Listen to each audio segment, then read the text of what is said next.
So something happened to a couple the weeks before they closed on a $730,000 house. The math worked out, the spreadsheets were done, every box was checked, but the husband started having panic attacks every night. I want to show you what he had to say about it. We put the offer down in the house and I woke up the next day, and actually for the 2 weeks before closing, almost every night I had like panic attacks. So just like crazy level of anxiety. I think the psychological like burden of debt for me, I felt it like in my body, like in a very... All right, so let's just stop there because Jonathan does something he says something nobody says. He said, I felt the debt in my body. Not I was stressed about the numbers or I was nervous. He said in his body. And here's why that matters. Debt, especially this large amount of debt, isn't just a number. It's a threat signal. And your nervous system doesn't know the difference between a $730,000 mortgage and a predator in the bushes. It just knows something large and dangerous is now attached to me. And when that alarm goes off, the part of your brain that can calmly think about, I got 30 years to pay this off, it goes offline. This guy had every spreadsheet in order, but his nervous system still called the alarm.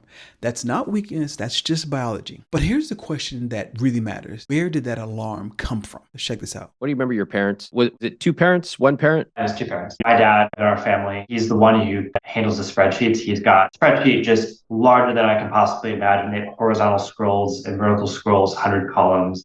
He's got serious records of every penny that goes out of the house. And it's my mom, she trusts my dad and he tends to do a pretty good job at it. So that's their roles. So he starts describing his parents. His dad held the money, his mom trusted, and that was the system. And Jonathan, whether he decided it or not, he built that exact same system in his marriage. He came with more money information and his wife, Shalom, just trusted him.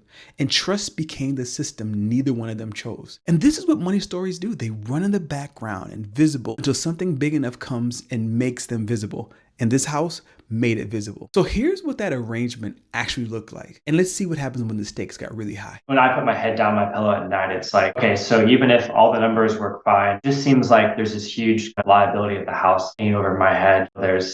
It's just like those things like flood, there's mold, there could be a tornado hits the house. And it's one of those things where I feel that weight. Shalom, what happens when your head hits the pillow? I fall asleep. Oh.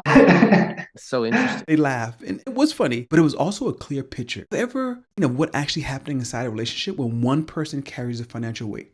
He's lying awake and she's sleeping fine. Neither of them chose this again. It just settled where it settled. Shalom said it herself. He does the financial planning and I live with peace and he might lose sleep. She said it with a laugh. She wasn't being cruel, but she was describing an arrangement. One partner becomes a designated money person while the other person says, well, I don't even need to learn it. But until the stakes get high enough, that weight becomes impossible. And then something like this happens. Okay, you don't know. That's fine. Investments, what do you see? 20,000. All right, savings, what do you see? 60,000.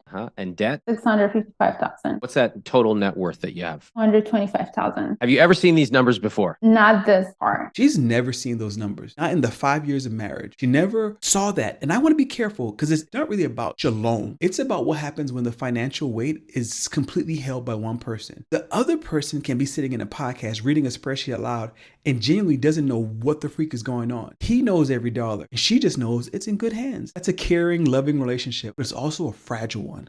Because what happens if he can't carry anymore? A job loss, a health crisis, a breakdown. Suddenly, she's the one that has to figure out what to do with all of this debt. This isn't a rich person problem. This is something that happens when people with low incomes, high incomes, no matter where you are. When the weight is held by one person and one person sleeping, the numbers are unseen and that reality is unspoken. This is everybody. And Ramit actually sees this and he names it clearly. Check this out. The couch is really just a symptom. It's a small thing like training wheels. But together, they're going to face thousands of decisions about money together. So from my perspective, this is a great opportunity to develop a shared vision, a shared system. And just note, about 45 minutes ago, Shalom couldn't even believe waiting a year to get a couch. Now she seems much more open to it.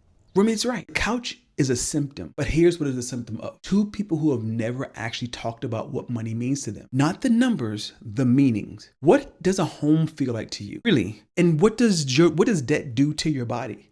What did you watch your parents do with money? And what did you quietly decide you never do or always do? These aren't therapy questions. They're questions that make every financial decision that comes after the house, the couch, the renovation. It actually makes sense. And Jonathan and Shalom, they have a really good relationship. They're young, they're honest with each other, and they ended up on a podcast instead of a courtroom. So kudos to you all. I think they're going to be fine. but not because the spreadsheet worked out, but because at some point they're going to have the conversation that was always underneath the budget. That's what Talksense is here to help with. Talk first, who's later. Talk sense, making sense of